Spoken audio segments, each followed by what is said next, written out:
Assalamualaikum warahmatullahi wabarakatuh.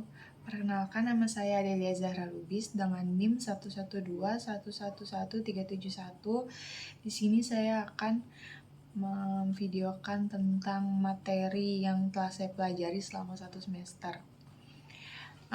Baik, yang pertama ada dasar-dasar komunikasi bisnis.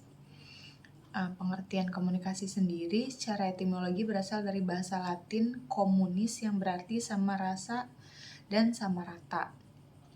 Komunikasi adalah suatu proses pertukaran informasi antar individu melalui suatu sistem yang biasa baik dengan simbol-simbol, sinyal-sinyal maupun perilaku ataupun tindakan. Komunikasi adalah suatu proses penyampaian dan penerimaan pesan atau informasi di antara dua orang atau lebih dengan harapan terjadi pengaruh yang positif atau menimbulkan efek tertentu yang diharapkan.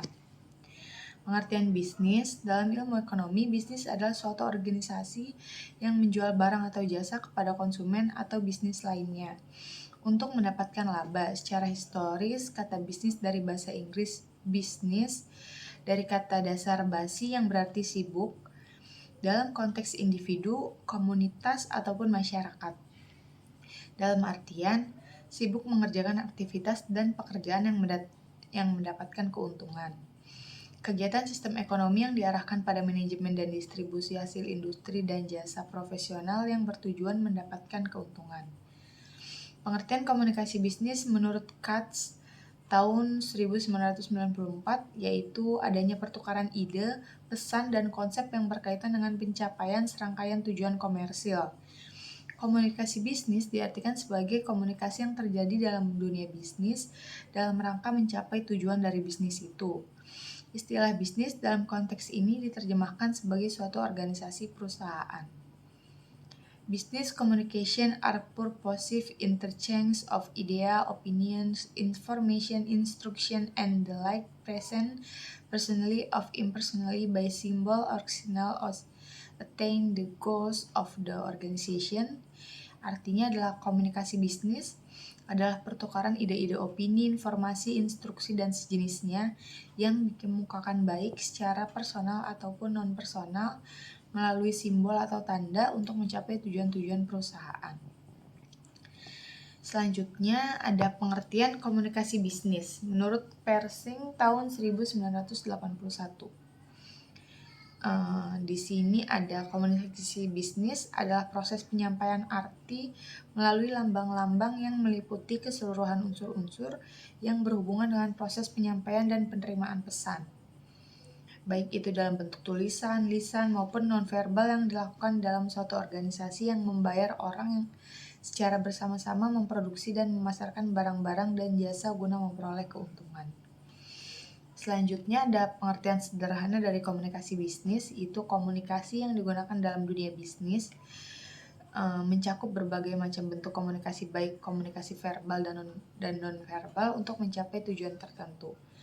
Kemudian di versi yang lain ada proses pertukaran pesan atau informasi untuk mencapai efektivitas dan efisiensi proses dan produk kerja dalam struktur dan sistem. Kemudian di sini ada keterampilan dalam komunikasi. Pertama itu ada membaca, mendengar, berbicara, wawancara, berdiskusi dalam kelompok, berpidato, presentasi, menulis surat, memo, dan laporan. Kemudian ada bentuk-bentuk komunikasi. Komunikasi yang digunakan dalam dunia bisnis mencakup komunikasi verbal, komunikasi tertulis, dan non-verbal. Pertama, komunikasi verbal merupakan salah satu bentuk komunikasi yang disampaikan kepada pihak lain melalui tulisan dan lisan, berbicara dan menulis, mendengarkan dan membaca. Dalam berkomunikasi secara verbal, dibutuhkan pengungkapan kata-kata yang disusun dalam suatu pola yang berarti, baik dalam bentuk tulisan maupun lisan, seperti berbicara dan menulis. Suatu pesan yang sangat penting dan kompleks sebaiknya disampaikan dengan menggunakan tulisan seperti surat, memo, dan laporan. Mendengarkan dan membaca. Untuk mencapai komunikasi yang efektif, maka diperlukan komunikasi dua arah, di mana orang-orang yang terlibat di dalamnya memerlukan keterampilan mendengar, listening, dan membaca, reading. Suatu penelitian menunjukkan kaum bisnis menggunakan sebagian waktu untuk mendengarkan 45% Dan berbicara 30%, mereka menggunakan waktu sisanya membaca 16% dan menulis 9%. Selanjutnya ada komunikasi nonverbal. Itu adalah bentuk komunikasi yang disampaikan kepada pihak lain melalui bahasa isyarat, ekspresi wajah, sandi, simbol-simbol, pakaian seragam, warna, dan intonasi suara. Tujuannya menyediakan atau memberikan informasi, mengatur alur suatu percakapan, mengekspresikan emosi, memberi sifat melengkapi atau menentang, mengembangkan pesan-pesan verbal, mengendalikan dan mempengaruhi orang lain, dan yang terlahir mempermudah tugas-tugas khusus. Komunikasi nonverbal itu lebih tidak terstruktur, lebih sulit dipelajari, dan bersifat lebih spontan. Kelebihannya itu lebih dapat dipercaya, seorang dapat dengan mudah mengontrol atau memanipulasi kata-kata yang digunakannya. Lebih efisien, baik bagi pengirim atau penerima pesan. Penggunaan komunikasi nonverbal bisa membuat proses komunikasi menjadi lebih efisien. Relevansinya dalam dunia bisnis dapat membantu menentukan kredibilitas dan potensi kepemimpinan seseorang. Contoh komunikasi nonverbal dan verbal. Contohnya itu mengirimkan pesan kepada seseorang, menelpon orang tua, teman, pacar, berbincang-bincang, mengobrol dengan teman, menggosip dengan tetangga, membacakan puisi di depan kelas, mempresentasikan makalah dalam acara seminar, mendengarkan radio dan menonton televisi. Dan yang nonverbalnya menggigit gigi sendiri untuk menunjukkan kemarahan, tersenyum dan berjabat tangan dengan orang lain untuk mewujudkan rasa senang, simpati, dan penghormatan, membuang muka untuk menunjukkan sikap tidak senang terhadap orang lain, menggelengkan kepala untuk menunjukkan sikap menolak, dan menganggukkan kepala sebagai tanda setuju, gerak tangan dan kaki untuk orang yang grogi. Hambatan dalam komunikasi. Menurut Sigben dan Bell, hambatan dalam proses komunikasi dapat dikelompokkan menjadi hambatan nonverbal dan verbal. Hambatan nonverbal itu perbedaan persepsi, perbedaan kepentingan, perbedaan pengetahuan tentang topik yang dikomunikasikan, keterlibatan emosi, kurangnya introspeksi, kesalahan dalam menilai penampilan, pesan yang disampaikan kurang jelas, hanya mendengarkan pesan secara pasif. Kemudian ada hambatan verbal. Menurut Buff dan Thiel, ada beberapa hal yang dapat menjadi hambatan verbal, antara lain kesalahan pemilihan kata, kurangnya perbendaharaan kosakata, kesalahan penulisan atau pengucapan, perbedaan level antara pengirim dan penerima pesan. Proses komunikasi itu di sini yang pertama ada pengirim mempunyai ide dan gagasan, pengirim mengubah ide menjadi pesan, pengirim menyampaikan pesan, penerima menerima pesan, penerima menafsirkan pesan, yang terakhir penerima memberi tanggapan dan mengirim umpan balik kepada pengirim. Selanjutnya ada elemen komunikasi. Sumber informasi adalah orang yang menyampaikan pesan. Encoding adalah suatu proses di mana sistem pusat syaraf sumber informasi memerintah sumber informasi untuk memilih simbol-simbol yang dapat dimengerti. Pesan adalah segala sesuatu yang memiliki makna bagi penerima. Media adalah cara atau peralatan yang digunakan untuk menyampaikan pesan kepada penerima.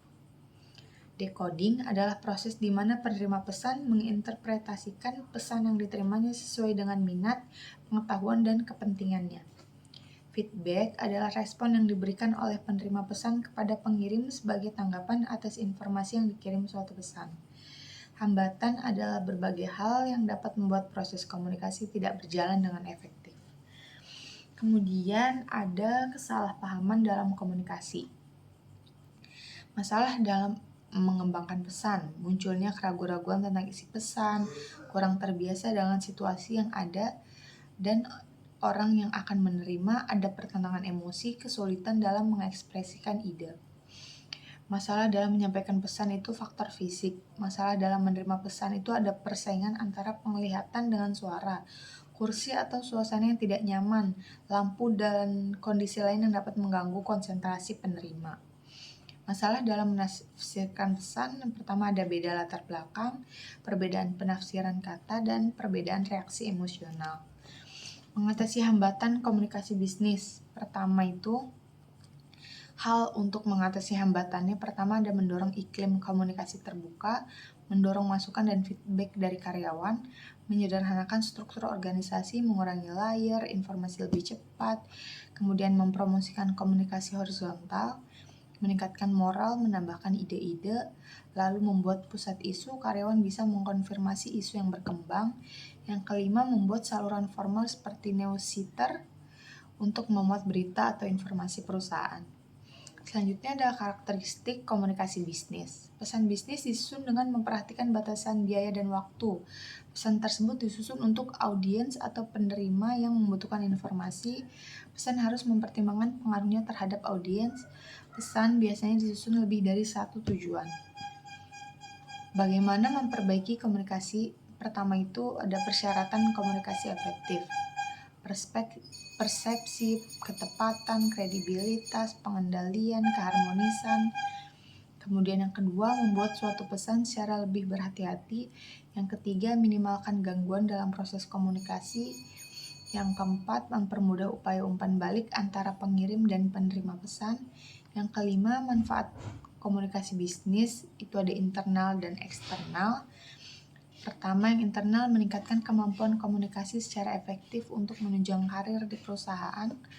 Kedua, meningkatkan komunikasi yang efektif di antara staf organisasi baik dengan atasan, rekan kerja maupun bawahan. Yang eksternalnya, pertama itu komunikasi yang dilakukan dengan pihak ketiga akan membawa dampak positif dalam keberhasilan usaha bisnis. Lalu keberhasilan dalam membangun citra positif di mata masyarakat. Selanjutnya ada tema dengan penulisan bad news. Tujuan mengirimkan bad news pertama menyampaikan berita buruk. Kedua, memperoleh penerimaan tentang berita buruk tersebut. Yang ketiga, mempertahankan sebanyak mungkin niat baik dengan penerima. Keempat, mempertahankan citra baik organisasi. Yang kelima, mengurangi atau menghilangkan kebutuhan korespondensi tentang hal tersebut di waktu yang akan datang. Tujuan mengkomunikasikan bad news menurut Guffey, Rhodes, dan Rogin tahun 2005. Penerimaan, citra positif, kejelasan pesan, dan proteksi. Penulisan bad news, strategi pengorganisasian pesan bad news itu pertama menciptakan audience center tone dengan tujuan membantu audiens mengerti bahwa bad news menggambarkan suatu keputusan yang tegas, membantu audiens mengerti keputusan, membantu audiens agar tetap memberikan goodwill bagi perusahaan.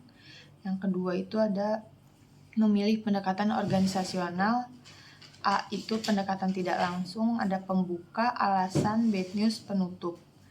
Penyangga pembukaannya, beberapa saran yang memungkinkan untuk dijadikan pembukaan pada pesan itu ada berita baik, pujian, penghargaan, perjanjian pesan, fakta, pengertian, dan permintaan maaf.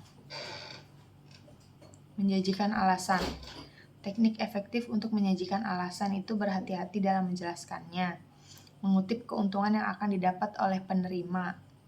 Menjelaskan kebijaksanaan perusahaan, memilih kata yang positif, mengungkapkan masalah secara serius dan adil bagi pembaca.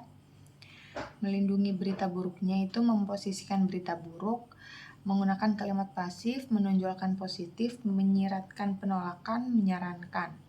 Penutup yang positif itu ada melihat ke depan, alternatif, harapan baik, gratis, dijual kembali atau penjualan promosi. Yang B itu ada pendekatan langsung.